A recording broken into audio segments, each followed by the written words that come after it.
Friends, dear brothers and sisters, 사랑하는 친구와 형제 자매 여러분, 그 후로 영원히 행복하게 살았더라 라는 말을 믿었거나 믿고 싶었던 때를 기억하십니까? then life happens. 그러나 우리는 나이가 들면서 세상이 우리가 바라는 대로 흘러가지는 않는다는 것을 알게 됩니다. 인간관계는 복잡해지고 거짓과 가식이 난무한 이 세상은 소란하고 혼잡하며 억압적입니다. 그러나 우리는 마음속 깊이 믿고 있거나 믿고 싶은 것이 있습니다. 어딘가에는 영원히 행복하게 살았더라라는 말이 어떻게든 실제하고 가능할 거라는 사실 말입니다. 영원히 행복하게 사는 것은 동화 속 상상이 아닙니다. 사랑하는 이들과 함께 누리는 참되고 영속적인 기쁨과 영원한 시간은 하나님의 행복의 계획에서 정수를 이룹니다. 그분께서 사랑으로 마련하신 그 길은 우리의 영원한 여정을 영원한 행복으로 만들어줄 수 있습니다. 우리는 찬양할 것도 많고 감사할 것도 많습니다. 그러나 어떤 개인이나 가족도 완벽하지는 않습니다. 우리가 맺는 관계에는 사랑, 사교의 즐거움, 개성과 매력만이 아니라 마찰, 상처, 때로는 큰 고통이 수반되기도 합니다. 아담 안에서 모든 사람이 죽은 것 같이 그리스도 안에서 모든 사람이 삶을 얻으리라. 예수 그리스도 안에서 얻는 삶에는 그분께서 우리에게 선사하신 육신의 부활, 즉 불멸이 포함됩니다. 우리가 신앙을 행사하고 순종하며 살 때 이 불멸에 더하여 하나님과 사랑하는 사람들과 함께하는 기쁘고도 풍성한 영생 또한 주어집니다. 주님의 선지자는 놀라운 방식으로 우리를 구주께 더 가까이 이끄십니다. 그 한 예로 우리는 성스러운 성전 의식과 성약을 더 많은 곳에서 더 가깝게 접하고 있습니다. 우리는 현세와 영혼을 통해 새로운 영적 이해를 얻고 사랑, 회개, 그리고 타인과 가족에 대한 용서를 알게 되는 심오한 기회와 은사를 받습니다.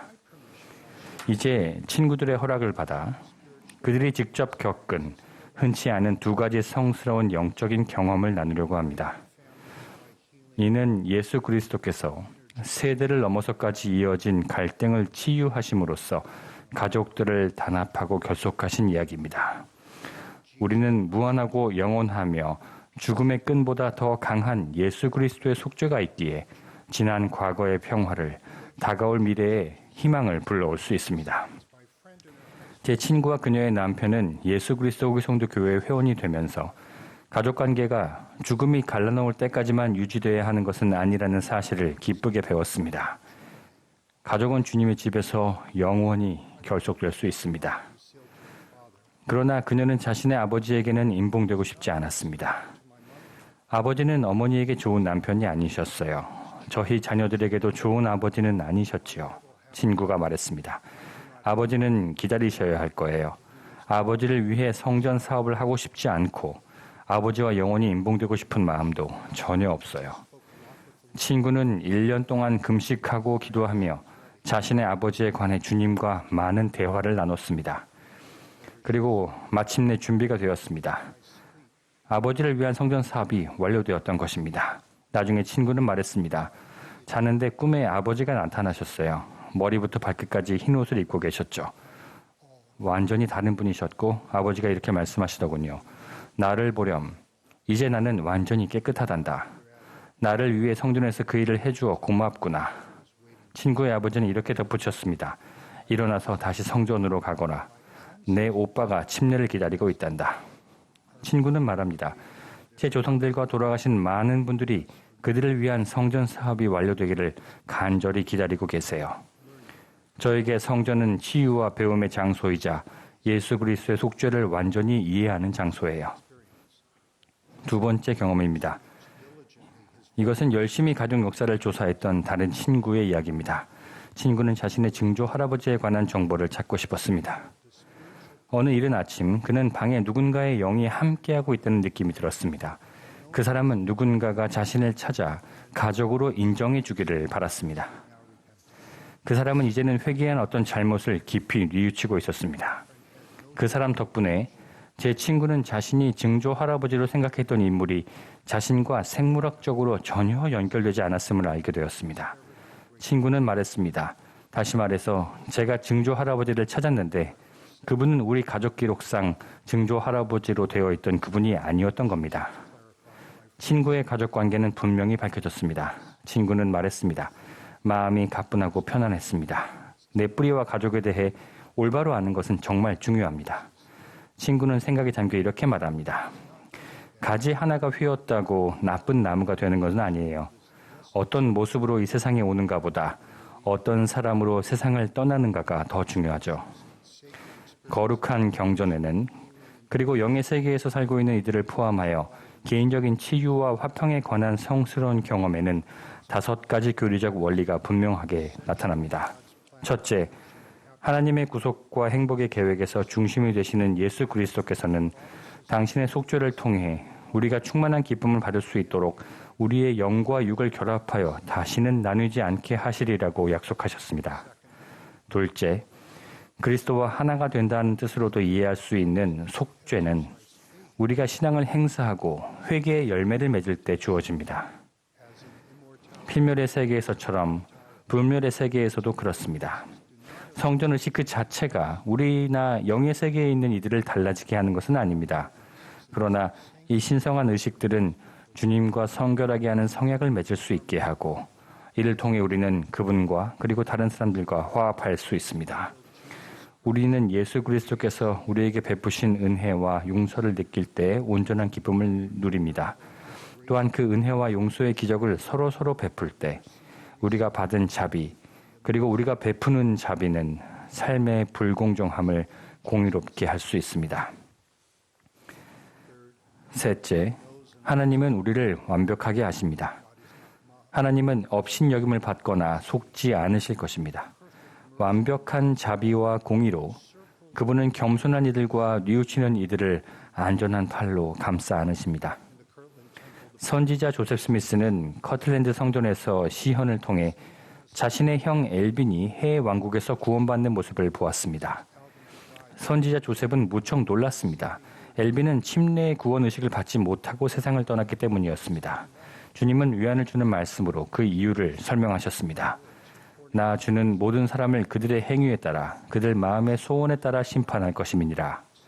우리의 영혼에는 우리의 행위와 소원이 기록됩니다. 감사하게도 산자와 죽은 자는 하나님의 집의 의식에 순종함으로써 그리고 그리스도의 속죄를 통해 구속함을 받는다는 것을 우리는 압니다. 영의 세계에서는 죄짓고 범법한 사람도 회개할 기회를 얻습니다. 반면 의도적으로 악을 선택하는 사람, 의식적으로 회개를 미루는 사람, 또는 쉬운 회개를 꾀하며 미리 계획하거나 알아둔 방법으로 계명을 어기는 사람은 하나님께 심판받을 것입니다. 또한 자신의 모든 허물을 명백히 상기함으로써도 심판받을 것입니다. 토요일에 고의로 죄를 지은 뒤 일요일에 성찬을 취하며 저절로 죄가 용서되기를 바랄 수는 없습니다. 영을 따른다면 선교부 규칙이나 계명에 순종하지 않아도 된다고 말하는 선교사나 회원이 있다면 이 점을 기억하십시오. 선교부 규칙과 계명에 순종할 때 영이 임할 것입니다. 누구도 회개를 미뤄서는 안 됩니다. 회개의 축복은 회개를 시작할 때 시작됩니다. 넷째, 구원 의식이 필요하지만 직접 받을 수는 없는 이들을 위해 우리가 성전에서 대리 의식을 행할 때 주님은 우리에게 더욱더 그분과 같이 될 신성한 기회를 주십니다. 더 완전하고 온전한 사람이 되려면 시온산의 구원자가 되어야 합니다. 우리가 다른 사람을 위해 봉사할 때 약속의 성령이 그 의식을 승인하고 의식을 베푸는 이와 받는 이 모두를 성결하게 할 수 있습니다. 의식을 베푸는 사람과 받는 사람은 시간이 흐르며 아브라함과 이삭, 야곱에게 약속된 축복들을 받으며 변화의 성약을 맺고 거기에 깊이를 더해갈 수 있습니다. 마지막으로 다섯째, 황금률에서 가르치듯 우리가 용서받기를 바라는 대로 다른 이들을 용서해야 한다는 가르침은 우리가 필요로 하고 바라는 것을 타인에게 주도록 촉구합니다. 때로 우리는 누군가를 기꺼이 용서하고자 할 때 그 사람뿐만 아니라 우리도 회개하고 용서받을 수 있음을 믿게 됩니다. 회개할 의지와 용서할 능력은 각기 다른 시기에 생기기도 합니다. 우리 구주는 하나님과 우리 사이의 중보자시지만 우리가 그분께 다가갈 때 우리가 우리 자신에게 또한 다른 사람에게 더 가까이 다가가도록 도와주시기도 합니다. 특히 상처와 고통이 깊을 때는 관계를 회복하고 마음을 치유하기가 어렵습니다. 어쩌면 우리 힘만으로는 불가능한 일일 수도 있습니다. 그러나 하늘은 우리가 가진 것보다 더 큰 힘과 지혜를 주시어 붙잡을 때와 내려놓을 방법을 알 수 있게 하십니다. 우리는 혼자가 아님을 깨달을 때 덜 외롭습니다. 우리 구주께서는 언제나 이해하십니다. 구주의 도움으로 우리는 우리의 교만과 상처, 죄를 하나님께 맡길 수 있습니다. 처음에 우리가 어떻게 느끼는지에 상관없이 우리는 그분께서 우리 관계를 온전하게 하실 것을 신뢰할 때 더욱더 온전해집니다. 온전한 시각과 완벽한 이해력을 지니신 주님께서는 당신께서 용서할 사람을 용서하십니다. 온전하지 않은 우리는 모든 사람을 용서해야 합니다. 우리가 구주께 가까이 나아갈수록 우리는 우리 자신보다 다른 사람에게 더 집중하게 됩니다. 판단은 덜 하고 용서는 더 하게 됩니다.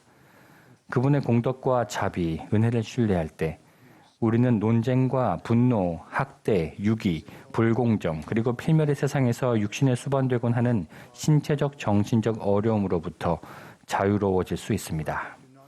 영원히 행복하게 살았더라라는 말은 모든 관계가 행복하고 영원하리라는 의미가 아닙니다. 그러나 사탄이 결박당하는 복천년이 오면 서로 사랑하고 이해하고 문제를 해결하는 데 필요한 시간과 그렇게 하기 위한 놀라운 방법이 주어질 것입니다. 그러면서 우리는 영혼을 준비할 것입니다. 우리는 하늘에서 이루어지는 신성한 교제와 사교의 기쁨을 서로에게서 발견합니다. 하나님의 일과 영광에는 영원한 행복을 가져다 주시는 것이 포함됩니다. 영생과 승영은 하나님과 예수 그리스도를 알고 그래야 신성한 권능을 통해 그분들이 계신 곳에 우리가 있게 될 것임을 아는 것입니다. 사랑하는 형제자매 여러분, 하늘에 계신 우리 아버지 하나님과 그분의 사랑하는 아들은 살아계십니다. 그분들은 모든 족속과 방언, 모든 가족과 개개인에게 화평과 기쁨과 치유를 주십니다. 주님의 선지자는 그 길을 이끌고 계십니다. 후기에 계시는 계속됩니다. 우리가 온 세대를 아울러 그리스도와 같은 연민, 진리, 자비로 마음을 한데 엮으며 구주의 거룩한 집에서 그분께 더 가까이 나아갈 수 있기를, 현세와 영원에 걸쳐 구주께서 우리를 하나님과 서로에게 더 가까이 이끌어 주셔서 영원히 행복하게 살 수 있기를 소망합니다. 그것은 예수 그리스도 안에서 가능하며 예수 그리스도 안에서 참됩니다. 예수 그리스도의 이름으로 말씀드립니다. 아멘.